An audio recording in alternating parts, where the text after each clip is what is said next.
Bayangkan, dalam 5 detik, hidup atau mati ditentukan oleh satu sabetan pedang. Namun, apakah mereka hanyalah mesin pembunuh? Atau, apakah mereka sebenarnya adalah bintang panggung pertama dalam sejarah? Disinilah sejarah, mitos, dan pertunjukan bertemu, membentuk legenda para gladiator.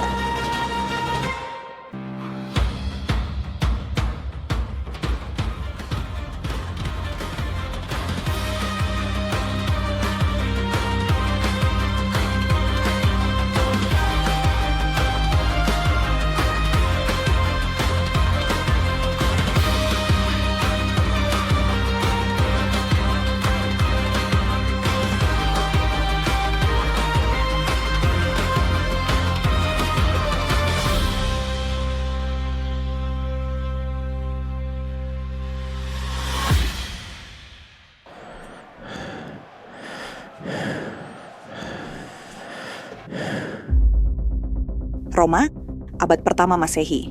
Di sini, di jantung peradaban yang membentang dari Inggris hingga Mesir, amarah rakyat diredam oleh tontonan darah.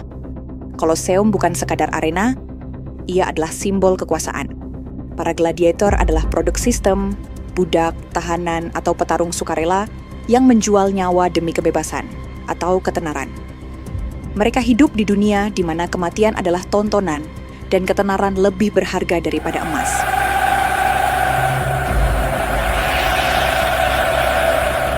Hollywood menjual kita legenda, petarung tak terkalahkan yang membunuh demi kebebasan.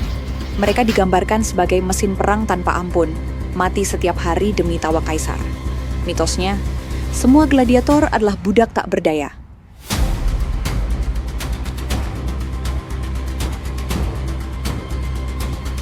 Arena adalah kuburan massal, dan setiap duel berakhir dengan kematian. Persepsi ini melekat kuat, tapi sejarah punya cerita lain. Arkeologi dan naskah kuno membongkar mitos itu. Faktanya, mayoritas gladiator adalah atlet profesional. Mereka dilatih bertahun-tahun di sekolah elit seperti milik Batiatus. Hanya 10-20% pertarungan yang berakhir fatal. Nyawa mereka terlalu berharga untuk mati sia-sia. Lihat prasasti di Pompei. Celadus si Gladius, pujaan 3.000 penyemangat. Mereka adalah selebritis era Romawi. Diidolakan, diorbitkan, dan dibayar mahal. Bahkan Kaisar Commodus turun ke arena, bukan untuk membunuh, tapi untuk pamer. Lalu kenapa citra brutal bertahan? Ini adalah permainan politik. Penguasa Romawi menggunakan gladiator untuk menaklukkan massa. Tunjukkan kekuatan Roma, jadikan musuh sebagai tontonan. Lalu, gereja awal mengutuknya sebagai simbol paganisme. Kisah mereka sengaja dibengkokkan jadi cerita neraka. Ditambah literatur abad ke-19 seperti The Last Days of Pompeii yang dramatis.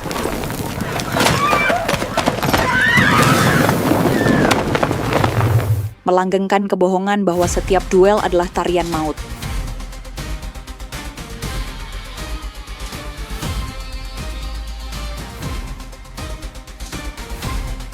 Warisan mereka hidup di DNA budaya kita. Lihatlah, stadion sepak bola adalah Colosseum modern. Atlet adalah gladiator baru. Bayangkan Conor McGregor berjalan masuk di Las Vegas, diteriaki jutaan orang.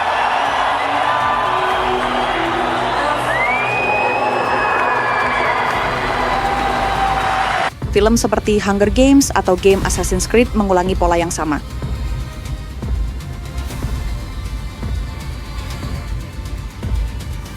Pertarungan sebagai hiburan massal. Gladiator tidak punah. Mereka berevolusi. Jadi, brutal atau selebritis? Mereka adalah keduanya. Tapi yang terlupakan, mereka manusia. Bukan dewa, bukan monster, pekerja yang menjual keterampilan untuk bertahan.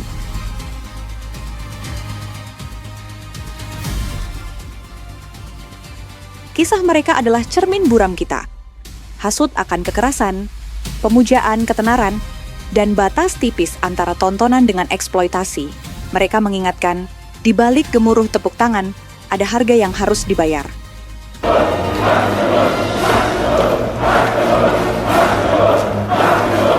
Lain kali saat Anda melihat adu kekuatan, tanyakan, apa yang kita cari di balik tontonan?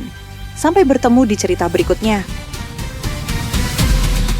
Mari kita ingat dengan bijak,